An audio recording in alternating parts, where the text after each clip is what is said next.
బంగారు నగలు తాకట్టు పెట్టబోతున్నారా? వద్దు. తక్కువ డబ్బులు ఎక్కువ వడ్డీ ఎందుకు? సింపుల్ గా శ్రీ స్టార్ గోల్డ్ కంపెనీకి రండి. German technology, purity check, best online రేట్లో అమ్మి 2 minutes లో క్యాష్ ని ఇంటికి తీసుకువెళ్ళండి. ప్రశాంతంగా ఉండండి. కాల్ 6366 ఈ రోజు ఆల్ ఇండియా ఫార్వర్డ్ బ్లాక్ పార్టీ కరీంనగర్ జిల్లా కమిటీ ఆధ్వర్యంలో విలేకరుల సమావేశాన్ని నిర్వహించడం జరిగింది. ముఖ్యంగా కరీంనగర్ ప్రభుత్వ హాస్పిటల్లో 2021 నుంచి 24 వరకు 4,50,00,000 పైచీలక నిధులు దుర్వినియోగమైనాయని చెప్పేసి అప్పటి enquiry officer DMNHO doctor Lalithadevi గారు జిల్లా కలెక్టర్ గారికి రిపోర్ట్ ఇవ్వడం జరిగింది.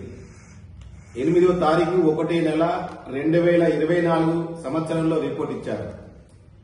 సంవత్సరంన్నర పైచీలక అవుతున్నప్పటికీ కూడా ఆ రిపోర్టుపై ఇప్పటి వరకు కూడా అధికారులపై ఎలాంటి చర్యలు తీసుకోలేదు. 4 కోట్లే కావచ్చు, 3.5 కోట్లే కావచ్చు, ఇంకా పైచీలక కావచ్చు, ఈ డబ్బులు దుర్వినియోగమైనవి. వేటికి రసీదులు లేవు, ఓచర్లు లేవు, బిల్సే పెట్టలేదని చెప్పేసి ఎంక్వైరీ ఆఫీసర్ డాక్టర్ లలితాదేవి చెప్పినప్పటికీ కూడా రిపోర్ట్లో మెన్షన్ చేసిన ఆ నిధులను దారి తప్పినాయి. వాటిని రికవరీ చేసే ప్రయత్నం కూడా జిల్లా యంత్రాంగం చేయలేదు. అంతేకాదు, ఇక్కడ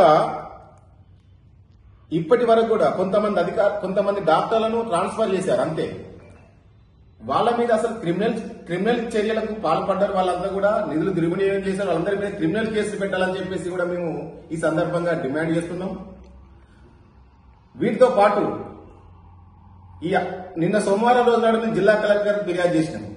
ఇప్పటి వరకు ఎలాంటి చర్యలు తీసుకోలేదు. అందుకోసమే మేము జిల్లా కలెక్టర్ గారికి, జిల్లా కమిషనర్ గారికి, అదేవిధంగా ప్రభుత్వ ప్రధాన కార్యదర్శికి, డీజీపీకి ఫార్వర్డ్ బ్లాక్ పార్టీ ఆధ్వర్యంలో లీగల్ నోటీసులు కూడా పంపిస్తున్నాం. ఎందుకు వీళ్ళపైన చర్యలు తీసుకోలేదు? ఇప్పటి వరకు మీరు ఏం చర్యలు తీసుకున్నారో మాకు తెలపండి అని చెప్పేసి వీళ్ళందరికీ లీగల్ నోటీసులు మేము పంపిస్తున్నాం.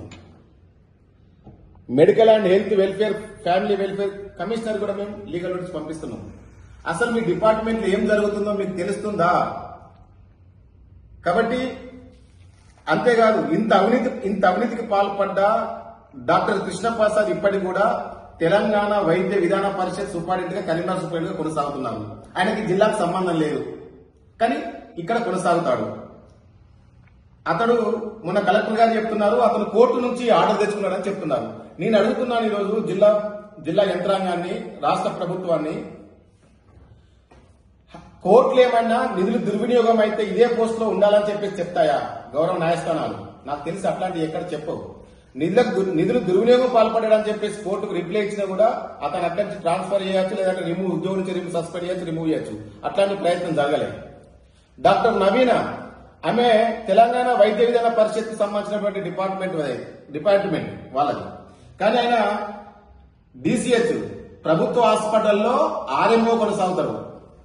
ఆమెకు ఎలాంటి దేంట్లో కూడా సంబంధం లేనటువంటి శాఖలలో ఇన్వాల్వ్ అయ్యి అటు అక్కడ పనిచేసే కాంట్రాక్ట్ అవుట్ సోర్సింగ్ వర్కర్ దాదాపు 200 వర్కర్లు ఇబ్బందులు పెట్టడం కానీ, లేదంటే అక్కడ ఉన్నటువంటి నర్సులు, సిస్టర్లు ఇబ్బంది పెట్టడం కానీ, ఇట్లాంటి ఇబ్బందులకు గురి చేస్తుంది. దీంట్లో వన్ ఆఫ్ ద మెంబర్ ఆమె కూడా. ఈ కుంభకోణంలో 8 మంది ఉన్నారు డాక్టర్లు. ఈ 8 మందిలో ప్రధానంగా వీళ్ళందరూ కూడా కొంతమంది పదవి విరమణ పొందారు. సూపరింటెండెంట్ గా పనిచేసిన వాళ్ళు 2001 నుంచి 2024 వరకు ఎవరైతే సూపరింటెండెంట్ ఉన్నారో వాళ్ళందరి మీద చట్టపరమైన చర్యలు తీసుకోవాలి, వాళ్ళందరి మీద క్రిమినల్ చర్యలు తీసుకోవాలి. లేదంటే మేము న్యాయస్థానానికి ఖచ్చితంగా ఈ లీగల్ నోటీస్ పంపించిన తర్వాత న్యాయస్థానం ఆశ్రయిస్తాం. తప్పకుండా మేము దీనిపైన న్యాయపరంగా కోర్టులో కొట్లాడదామని చెప్పేసి సందర్భంగా మేము తెలియజేస్తాము.